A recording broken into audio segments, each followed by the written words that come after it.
Right, lovely to speak to you, Micky. So it's been a few days in. How you feeling about it all? I'm just amazed with the amount of feedback we have. It's gone crazy. It's really aesthetic. It's amazing. Now, John Fury seems to have gone a bit quiet, hasn't he? Who's that? Your opponent, the man that you challenged. What's the name again? John Fury. John Fury? John Fury, where are you? You're hiding, my friend. Come out. Give it some. I miss it. Come on, mate. Wake up. Wakey. He seemed a bit cuddly in that interview the other day with Coogan. He seemed to be completely different from the time that when you challenged him, when he was really angry, and suddenly we got this really nice, charming John Fury. So it was a bit of a surprise. Listen, John Fury is a big, cuddly bear. End of story. Do you think that there must be an element of him being a bit pissed off with you because he's sitting there at home and, he's having a great life. His son's won the title and, he's happy. And suddenly now he's got to sort of, get down and get in the ring and have a punch up. Now, the reason why he's acting like this is because he's never been called out before. If this is the word we want to call it, never been offered out, never been called out, never been invited for a fight. But listen, John has offered many people out. David Hay, 1. He's offered Lennox Lewis out 2. Dana White, 3. It's in black and white everywhere. There's no embarrassment about, you've offered people out. You've challenged people and they haven't taken challenge because they're scared. That's what it is. They're scared to face Big Bear John, But when I read all this stuff online, I see all these things that, that he could beat Chuck Norris and David Hay on the same night. He's this invincible person. Is there the evidence in his professional career or even his gypsy fighting to support that? I haven't got a clue about John. I don't look at anyone. I don't search for what they are. I'm not one of them people. I don't really do the internet. I don't do Facebook and I don't do Instagram. I'm a very humble person. I don't really want to know too many people out there. Like I said, I'm old school. John's making out, I want a piece of the limelight because he's getting all the limelight. I want nothing like your limelight. I don't give monkeys about your limelight and what you do in your life. I just stay in the background, creep around and do what I do. That's me. I'm very low-key. I don't have people around me because they're all fucking idiots out there, to be honest. Yeah, so there's not many correct and proper people out there. You've probably seen online that there's been a few people come on saying, who they think is going to win, and they've opted all for John Fury. And what's your thoughts about the people that go online and give predictions? All these people that go online, all they know is one person, Big Bad John Fury. That's all they know. They don't even know John Fury. They don't want to say the wrong things against John Fury, I believe, yeah? They're too scared to say Micky Theo is going to win. You've got a lot of people in this world just call names up, yeah? They don't know the person, they still call their name up, yeah? The same as these people's tweets to you. You're going to get smashed up, RIP, this and that. These people don't know John, yeah? These are the type of people who want to be in the limelight. I just think they are what I call arse lickers. They're all arse lickers. That's nothing else that they've got better to do. They lick people because they think that person's the man. So they're going to go with that man, yeah? Mm-hmm. They know nothing about me. What they can do is send in whatever they want to send in about me. But you know what? On the night, it will prove who's the main man, whether it's John, whether it's me, and it will be done and proven. A lot of mouths will be shut up. A lot of mouths might be correct. But we'll see on the night. You've got a reputation, and I did hear a story that you took on or you faced up to 15 guys who were causing trouble outside your club. Is that a correct story? My doorman threw some people out. Going back about 10 years ago. The office is on top of the club, so I went right downstairs, down to the reception. I said, "What's going on here?" I said, "We just threw 3 people out," and went down to the bottom doorman on the main door. So what's going on now? He's rattling his mouth. So I went outside the door. I looked at him. I saw he got a problem.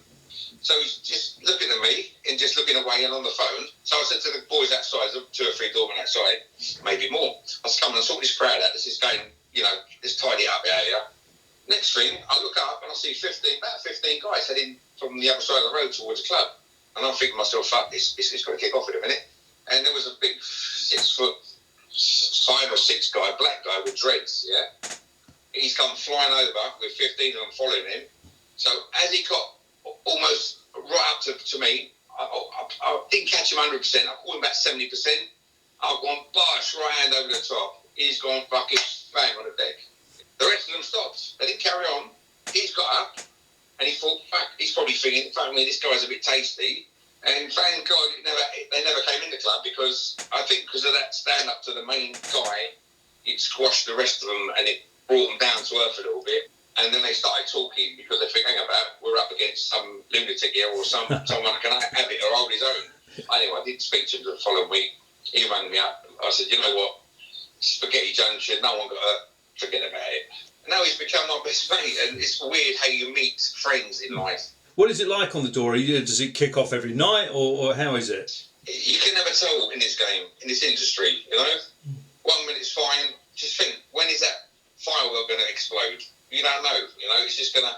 Someone goes up to a bird, they start talking to her, someone else's girlfriend, he just gone to the bar, get a drink, what you doing, and then bang, it goes, you know? They've had a few drinks, that's it. Or someone will go along, pinch the bird's arse, and then go like that, or one little firm on one side and the others, and they've had grief outside, and it's taken in the club, and it's just crazy the way things escalate over nothing, really. And you were telling me that when you were with Lenny, that the doorman wouldn't do anything, they'd ring up to the two of you for you to come down first. He took me out of his ring. Where he went, I went. We was together. We were so close back in the day. And working in the Camden Palace, there was a restaurant on top of the club. So every time we went upstairs, we would order food like steak, chips, eggs and all that back in the day. We're just about to tuck into it, and then we'll get a buzz from upstairs. And we'll pick this phone up, then you want it downstairs. So he'll go, fucking hell. You know what I mean?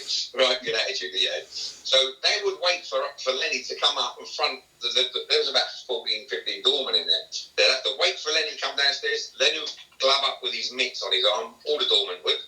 And it'd be like an army of doormen going in through the crowd. And go in, deal with it, and out to go, and that was it.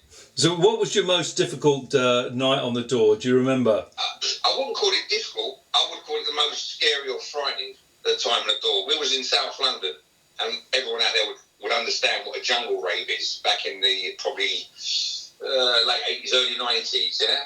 There's a crowd of people trying to get in. There's a police car. It's kicking off outside between a few groups. There's a police car overturned. They overturn the police car.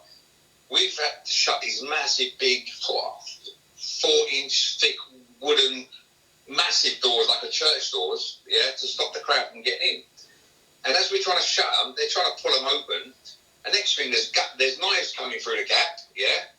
And I thought, fuck, this is getting serious. And I'm shouting at everyone, pull the door, you know?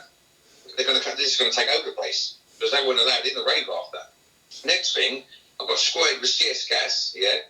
And just imagine it, you've got all these knives coming through the slit of the door with it drop. It's almost shut, but they still can get a knife through, trying to stick someone with a knife. It wasn't so bad, but when you get hit with CS gas, and you know that door's going to open up in a minute, yeah?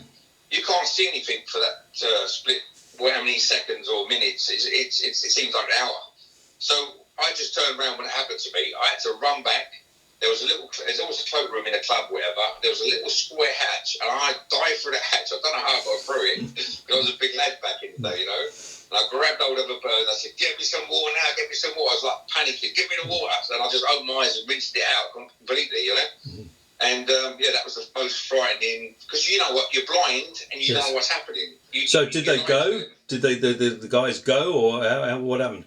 I think they came through the door in the end.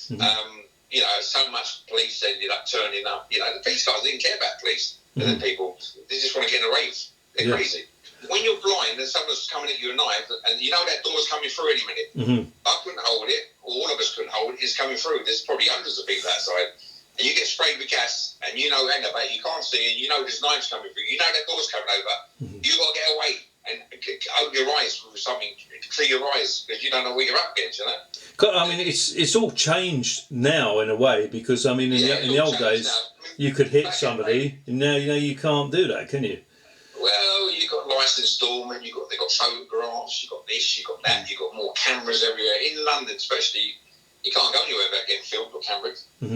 So the real days on the door as a bouncer or security or doorman, them days are over. You got any Tom, Dick and Harry getting on the door now. Yeah. And honestly, some of them still, because they've got that, like a bit of a uniform and a tie with the security name on it, they think they're someone. They're nobodies. Yeah. You know? And it goes close to the head a little bit, you know. But that was the most frightening time of my life. Yeah. I couldn't see someone spray CS gas. I know there's knives and what else is coming through. God knows what they got. Mm-hmm. And you imagine it. You can't see, and I'm coming at you with a knife. I'm going to panic. Exactly. Any human being would panic. Yeah. You know, you ain't stand there and think, yeah, I'm fucking strong. Yeah, shut my eyes. Do what you got to do. No, ain't like that. There was a lot of knives. I could see 3 or 4 going out at once. Really? CS gas. They want to come through. They're going to get in.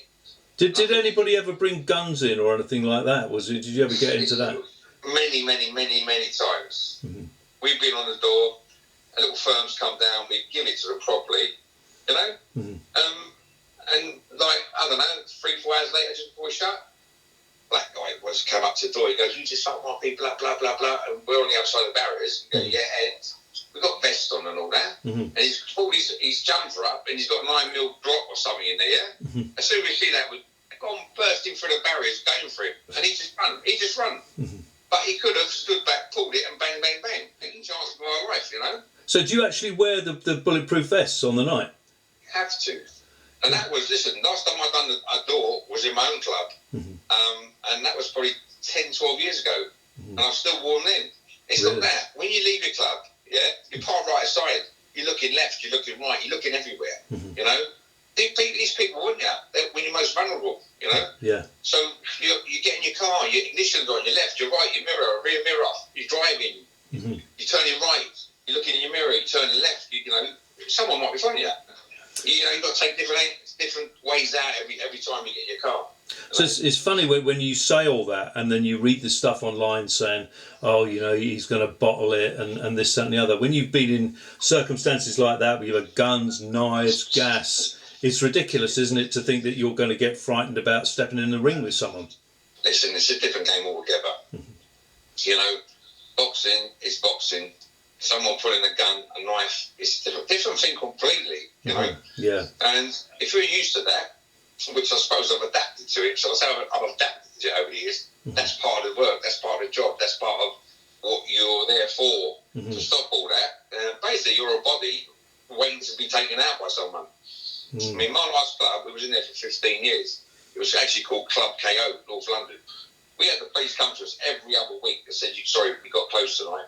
I said, why? There's going to be a drive. Our intelligence tells us it's going to be a drive-by shooting.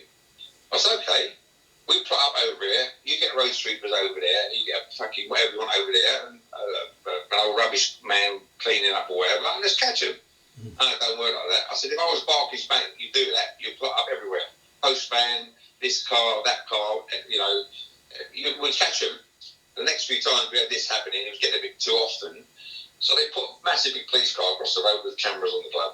With like awareness. We did have a few people coming, and obviously we've got to get rid of them. But yeah, we've had a fair show over the years. And thank God I'm still here to tell the tale.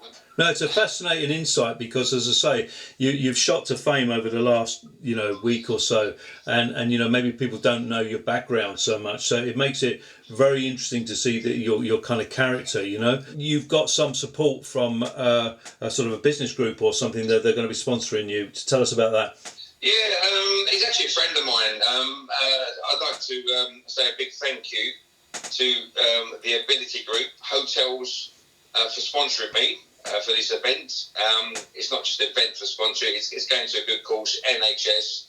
Gentleman's name is Andy Peniotu. He's a close friend of mine, spent many, many days, many nights. We've been up Liverpool, we've got a club up there as well in the hotel. We've been up there many nights, had some good time. Great hotels, value for money. And you've got to go there to check it out. But thank you very much. Big shout out to Andy. Fantastic. So, final thing, have you got a message now for John Fury? Well, John Fury, I think you're hiding, my friend. I haven't seen or heard of you for a while. Can you please come and let the whole world knows what's happening? Because I know it's a lockdown. Everyone's locked down, but I think you've gone very, very quiet. I know you are a gentleman deep down at heart, but come on, mate, wake up. I want to hear something. I want you to grow up me again. I've lost this groundedness on the other side. So please, John, wherever you are, hope you're having a good time. Hope you're safe more than anything else in the world. As you know, we're doing this for a good cause. Let's get the gloves on, mate. Fantastic. I can't wait to see what happens. Brilliant. Thanks very much.